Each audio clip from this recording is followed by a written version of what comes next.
In this video, I'll talk about some common mistakes that you can avoid as every class that will greatly improve your gameplay. When you're playing, try to keep at least one of these in the back of your head and you'll see that you'll get much better results as any class. This is probably the most common scout mistake, is just to run into the enemy and die. Like this.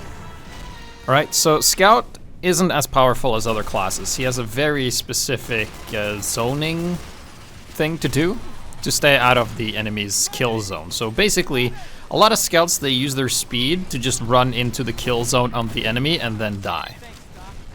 So what you want to do is to use your speed to kind of stay out of the opponent's range, and also use your speed to kind of pick your fights and get out of there when it isn't lucrative. Like in this example, we go forward and we see, oh, there's a mini-sentry, engineer, medic, demo. Yeah, that's a 4v1, can't really engage that, let's just back off.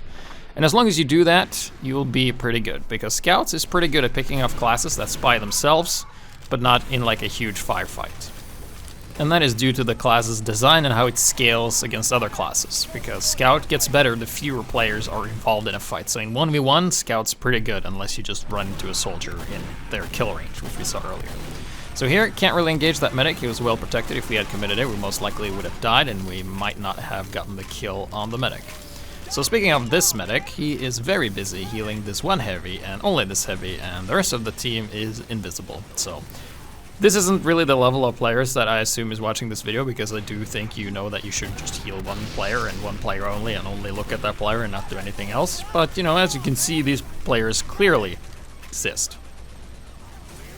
So what can we do to get the attention of this medic? Well, you can do what this Pyro does, literally stand in front of him and call medic, and you look at that, he actually healed someone else, and we're gonna do that too, and he heals us. Yeah, good stuff.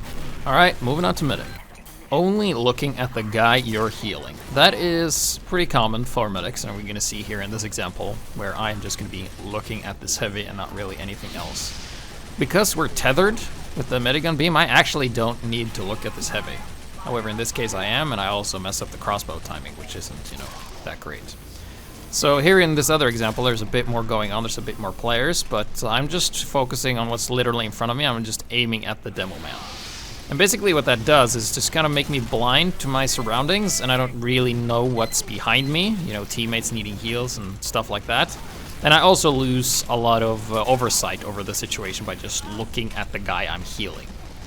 So the only thing you need to worry about is just looking at the middle of your screen where you can see they're healing, and not necessarily where they are going or what they're doing, because they can kind of take care of that themselves. You kind of have to look out for your other teammates and as well as the enemies. You don't need to look at the guy.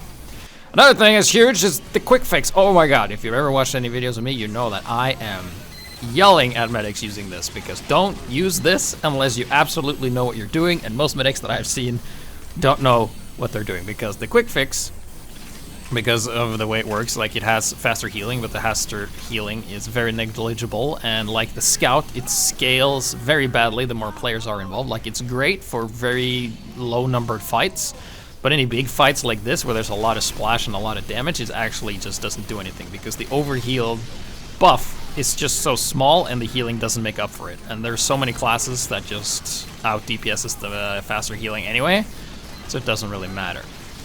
So here we do the pop with the quick fix, and keep in mind, you can't push with the quick fix, right?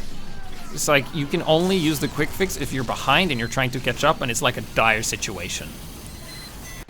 So yeah, like, you'll get best results with just regular medigun. So in this example, I am going to be closing the distance, and I won't be looking at the guy I'm healing as much. You can see as soon as I'm tethering, I'm starting to look at other stuff. Right, and of course this is the balance mod, so we can cancel that. But you can see I'm tethered to the soldier. I'm looking around for others that's low in health. And as soon as I'm tethered, you know, I can just watch the medigun beam. It will tell me which direction they are, and I don't really need to see what they're doing. And that's kind of the great tell of a good medic, is that we're doing this. And we're also prioritizing just getting players back into full health. So this is actually going to be a pretty interesting example here, because they're pushing, and you know, our focus is on the cart here. So here we go, we're going to go, and this demo just jumps in the pit, and I didn't see the soldier. So you can see my focus is on this demo. This is basically your effective field of view, and I don't see the soldier that's on the left side. So he's literally invisible to me because I'm so focused on the cart. So had I turned to the left side, I would have been able to flash the soldier and make him live, but luckily a Pyro comes along here, so you'll see here. and we're able to clear out the point. So just looking around and being aware and not being tunnel vision is extremely important, and mistakes like this, even though I'm playing at my best, will also happen to you. Another thing that a lot of mistakes are made that I see constantly is a blind Kritzkrieg on attack. And what that means is that it's the first round of attack, you're on blue, you have no idea what the enemy is running, and you decide to go Kritzkrieg on attack. So this Demoman gaming isn't really a bad Demoman, but we really didn't get anything in that push. And as you can see here, as soon as you have Kritzkrieg, you gotta go and use it, right? The longer you wait, the longer you increase the chances of something going wrong and you just get killed by something. So here I'm just spamming go, go, go, and I'm starting to spam go, go, go, but my team is just kind of playing grab us on the cart. Another Kritzkrieg heavy comes in and just kills all of us. And even if I pop crits there, we wouldn't have enough time to kill the Kritzkrieg laser beam heavy. So there's another example of one of the issues. So while we kill people, we still have the same health sustain as just normal heal and overheal. So if players just ignore that you have Kritzkrieg and aren't afraid, which most more competent players are, like new players, sure, they will be super duper afraid of crits and try to run away and die, but you know, players, they know that, oh, if I try to run away, I'll die anyway, I guess I'll stay and fight. That means you're basically just on normal heal with that damage. You can see here we spent this Kritzkrieg and we actually gained no ground. Yeah, sure, we got 3 kills, but there's still a sentry up there, and we're still struggling to just get our foot in the door. And eventually we do it, but not until we have like superior numbers. And here's another example where we are using Kritzkrieg on attack here, and we're not really getting that much because the enemy Pyro just kind of air blasted us away, and then they just kind of backed off. But we're also not able to get any ground, so we're exactly where we were. Now here's the other medic. There's 2 medics here, and here's an Uber coming in front of us. And you can see already, just by being invincible and just moving forward, we're able to gain so much ground. And sure, you're able to gain this sort of ground with the Kritzkrieg, but you have to kill like the entire team that's occupying that area in order to do so. Normal Uber just forces people to run away. So here we go, just another Kritzkrieg. This is the second one on this point, like back to back, and this is after an Uber just doing the cleanup work, and finally we're able to get this push. So just keep that in mind. Blind Kritzkrieg on attack is really dumb. And now it's also the incorrect usage of the Vaccinator. And basically what this is that whenever you pop the resistance, you have to switch to another passive resistance, otherwise you're missing out on potential resistance. Because if I pop the bullet resist and I don't switch, I still get maximum bullet resist, but nothing else. So it's not like the passive and active stacks. So you should always be switching around, and you should be so comfortable that you're able to switch to any kind of damage pretty much flawlessly. But another issue with this thing is that it's hard to push with, and it's more like a different sort of sustain tool. It's actually better at sustaining than the quick fixes if you use it correctly. So this is another situation where we're not really able to push, as you can see, because there's a heavy there, but we do have a soldier that's able to take some ground because he does have the conch. And we're able to like rotate around and do some stuff. And I keep it on bullet resist for the most part. That's how you use it normally. And then you can see immediately as I switch, I also put on the bullet or explosive resist in addition to bullet, so that in case there's like a stray rocket or something, we have resistance for that as well, because there's no reason not to. It's literally no reason not to switch right away. And you can see that because of the Vaccinator, we were able to survive and then die right after. So yeah. Onto the Crossbow. Have you ever seen this a lot? Yeah, so this is like a big problem with like even experienced medics, where they're just shooting crossbows when they don't have to, and they're just missing a lot. So in this example, I'm doing this on purpose, but as you can see, like as opposed to previous example where I'm actually closing the distance between me and my target, I'm trying to hit the crossbow on my target. I'm missing everything, and now he's dead. And now I'm dead. Pretty fitting. So what's better here, like in this situation, is to run up to the guy you're crossbowing and just staying within kind of heal range anyway. And even if you miss an arrow, just quickly follow up with some healing and don't spend like unnecessary time just trying to get arrows done. So here in this situation, there's a lot of stuff. I missed the arrow, but I just decide I'm just gonna heal it normally and back out because there might be snipers or bombers or whatever. Moving on to soldier. There really isn't any that much problems other than overusing backpacks. Soldiers with backpacks, sure, is great, but you're missing out on some mid-range, reliable finishing tools with the use of a shotgun. And often when you play and teams are very even and one team has a lot of soldiers with backpacks and the other doesn't, well, the team without the backpacks usually tends to do a lot better. However, if you're playing casual with random crits, it doesn't matter, because you can do... Like, this soldier, he's trying to hit me with a shovel. Like, if this was any competent soldier at all that wasn't completely new to the game, he would just pick up the shotgun and be like, yeah, boop, you're dead. And also, it's really good for pyros that are good at reflecting. This guy wasn't, but you know, you get the idea. And also, the biggest part is that you can actually be close to your enemies without taking self-damage with the shotgun. And that's impossible if you don't have the shotgun. If you're really close to enemies, you will hurt yourself, so just keep that in mind. This is something I see all the time, even on the balance mod. Why are you doing this? You're standing really far back and just shooting flares and getting nothing. You're just strafing back and forth like a pseudo-sniper doing jack shit worth of damage. As a pyro, you have to get in the pyro flamethrower range in order to be effective.